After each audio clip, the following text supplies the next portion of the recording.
आत्ता आपल्यासोबत हिंदुत्ववादी कार्यकर्ते तुषार दामगुडे आहेत. त्यांच्यासोबत टिकटॉक करण्याचं कारण हेच आहे की काल त्यांनी पुढराच्या ऑफिससमोर काँग्रेसचे प्रवक्ते आहेत हनुमंत पवार त्यांना मारहाण केली. आणखीन त्यांच्या इतर सहकाऱ्यांना घेऊन त्यांच्यात काय केसेस झाले, चॅप्टर केसेस झाल्या, पण ते त्यांना अटक झाली असं बोललं, पण अटक नाही झाली. त्यांना रात्रीच सोडलं आणि पिस्तूल होतं त्यांच्यासोबत. हनुमंत पवारांनी आरोप केला की पिस्तुलाने मला धाक दाखवला. मला सांगा, त्यांचे आरोप तुम्हाला मान्य आहेत का आणि काय झालं होतं? सगळ्यात पहिलं तुमची सुरुवात कुठून झाली? तुम्ही नेहमी डिबेटमध्ये एकत्र असता, तुम्ही दोघंही मित्र आहात चांगले, मग असं अचानक काय झालं अगदी मारामारीवर? नाही, ते काही माझे मित्र वगैरे नाहीत. आम्ही अनेकदा नसेल काही मोजक्या वेळा डिबेटमध्ये एकत्र आलो आहे. नाही, आम्हाला स्क्रीनवर दिसतात म्हणून म्हणलं. हां, काही दिवसांपूर्वी त्यांनी मला जाहीर मारण्याची आणि अश्लील शिवीगाळ, जातीवाचक शिवीगाळ अशी त्यांनी एका चॅनलवर केली होती. त्यानंतर कालच्या डिबेटनंतर जेव्हा बाहेर त्याला पडलं, किती दिवस झाले? 8 दिवसच झाले, फक्त 8च दिवस झाले. मग 8 दिवसानंतर का मारण? मी त्याच दिवशी, जर तुम्ही म्हणता स्पॉन्टेनियस रिॲक्शन, त्याच दिवशी व्हायला पाहिजे. आता ते टीव्हीतून आतमध्ये जाऊन त्याला मारता येत नाही म्हणून त्या दिवशी कदाचित मारता नाही आलं. आता असं झालं की काल मग ते समोरासमोर आले आणि त्यानंतर टीव्ही जेव्हा बाहेर पडलो तेव्हा ते बाहेर पडत असताना त्याने पुन्हा एकदा मला धमकी दिली की तू खूप हिंदुत्ववाद करतो, नक्षलवाद करतो, तर तुला एकदा ठोकला पाहिजे. आणि त्यानंतर बाहेर पडलो की त्याचा खुलासा जेव्हा विचारला तेव्हा त्याने ते पुनरुच्चार केला आणि आई बहिणीवरून शिवीगाळ केली. आणि त्याची एक तात्कालिक प्रतिक्रिया म्हणून जे काही घडलं आहे, पण त्याच्यामध्ये एक धादांत खोटा आरोप केला आहे की बंदूक दाखवली. तुम्ही इथं म्हणता की तात्कालिक प्रतिक्रिया. तात्कालिक प्रतिक्रियाला काय म्हणतात? समजा तुम्ही मला शिवी दिली, मी तुम्हाला शिवी दिली, तर स्पॉन्टेनियस रिॲक्शन येते. पण 8 दिवसानंतर तुम्ही 4 पोरं बाहेर बोलून, एका चॅनलच्या ऑफिसच्या बाहेर बोलून त्याला बोलून घेता, इकडे ये रे, तुमच्या शाब्दिक बाचाबाची होते, ऑडिओ नाही त्या सीसीटीव्हीला, नंतर लगेच तुम्ही त्याला कानफाडीत मारता, तुमचे इतर सहकारी त्याला मारता. ही गुंडगिरी नाही का? नाही, पुन्हा एकदा खुलासा करतो की 8 दिवसांपूर्वी जी शिवीगाळ केली होती ती वेगळी, काल जी शिवीगाळ केली ती पुन्हा एकदा वेगळी.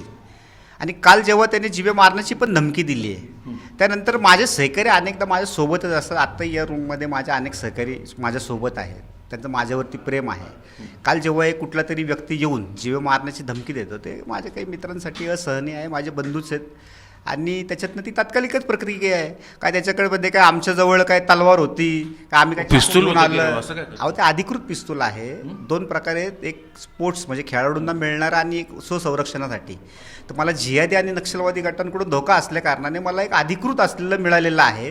ते हनुमंत पवार सारखे या विकृत विचारांचे जे काही असे धमके देतात लोकांना आणि तशी काही प्लॅनिंग करतात, कारण हा कम्युनिस्ट विचारसरणीचा आहे, माझे त्या विचारांविरोधात काँग्रेसचे प्रवक्ते नरेंद्र मोदींनी एक वक्तव्य केलेलं आहे की आजची काँग्रेस हे कम्युनिस्ट चालवतात, अर्बन नक्षल चालवतात.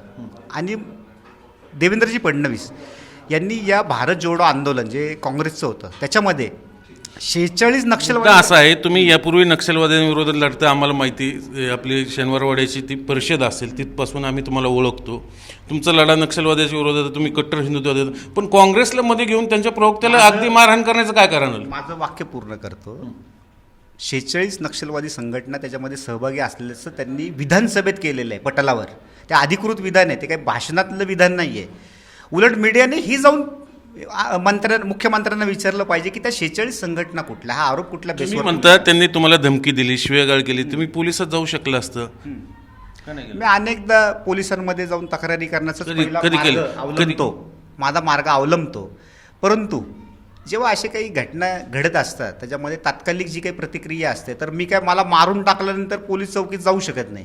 त्यामुळे तुम्ही पोलिसांना सांगितलं होतं, तुम्हाला हनुमंत पवारांनी धमकी दिली, तुमच्याकडे व्हिडिओ आहे, व्हायरल झालाय, एका चॅनलवर तुम्हाला ते शिवाय देतात असं तुमचा दावा आहे. मग तुम्ही पोलिसांकडे गेला होता की नाही? आता 2 महिन्यापूर्वीच मला जीवे मारण्याच्या, माझ्या बायका मुलींवर बलात्कार करण्याच्या धमक्या दिल्यानंतर मी पोलिसांना त्याचं निवेदन दिलेलं आहे. नाही, विषय हनुमंत पवारचा आहे. बरोबर ना.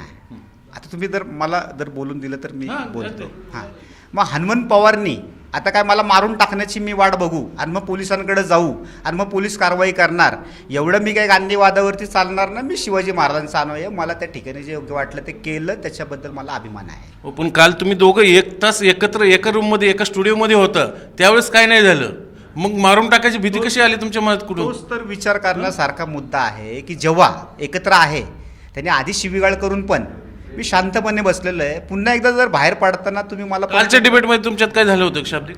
तुम्ही उलट दिसेल की तुम्हाला की आम्ही उलट एकाच लाईनवरती बोलतोय दोघं, आमच्यात काही संवाद पण नाही झाला. आणि बाहेर येऊन तुम्ही 4 पोरं बोलून त्यांना मारलं, हे कितपत योग्य आहे? त्यांनी मला बाहेर पडत असताना जीवे मारण्याची धमकी दिली, अश्लील शिवीगाळ केली.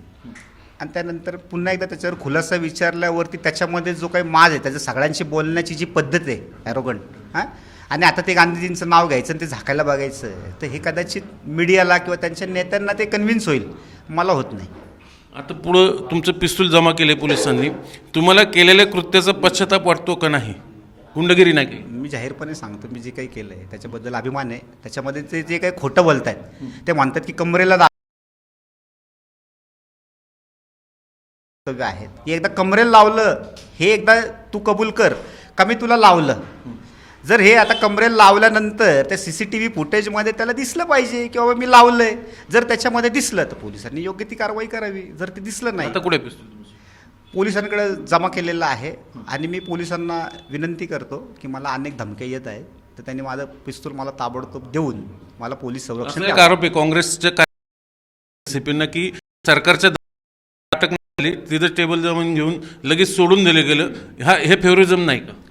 उद्या काँग्रेसला असं वाटेल तुषार दामगोडेला फाशी दिली पाहिजे, तर या देशाचं संविधान हे काय काँग्रेसच्या वक्तव्यावरती चालणार नाही.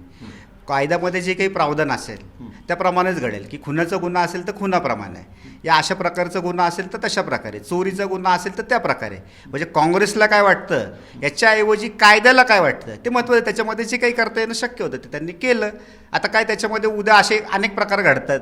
मग आता प्रत्येक माणसाला जर फाशी द्यायला लागलं तर अर्धा भारत देश रिकामा होऊन जाईल. दुसरं असं तू म्हणता की मी भाजपचा कार्यकर्ता नाही, कट्टर हिंदुत्ववादी कार्यकर्ता आहे, मग भाजपच्या मंत्र्यांसोबत तुम्ही काय करता? मी एक हिंदुत्ववादी कार्यकर्ता आहे. हे सरकार हिंदुत्ववादी आहे. ते मला बोलवतात, ते कुठं माझा सत्कार असेल, कुठं काय मला काही सांगणं असेल, मला काही मार्गदर्शन करणं असेल, अशा प्रकारचं ते वेळोवेळी करत असतात. मला काय माझं काही काँग्रेसवर दुश्मन नाही. त्यांनी मला बोलवतं, मी त्यांच्याबरोबर देखील फोटो काढून घेईन. शेवटचा प्रश्न, इथून पुढे तुम्ही त्यांच्यासोबत डिबेटला बसणार?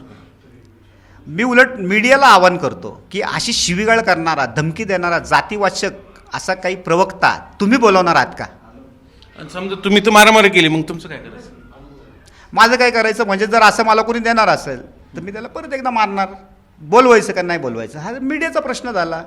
आता खरं तर हे माध्यमांनी ठरवा असं ते दावा करतात की मला बोलवायचं की नाही, की त्यांना बोलवायचं नाही. तर शेवटी ज्याचा त्याचा प्रश्न आहे, पण ते त्यांच्या कृत्यावर आजही ठाम आहेत आणि ते अभिमान बाळगून आहेत. याच्यातच सर्व काय आलं तुम्ही समजून घ्या. व्हिडिओ जर्नलिस्ट विकी कांबळेसह चंद्रकांत फुंदे, जे मीडिया, पुणे.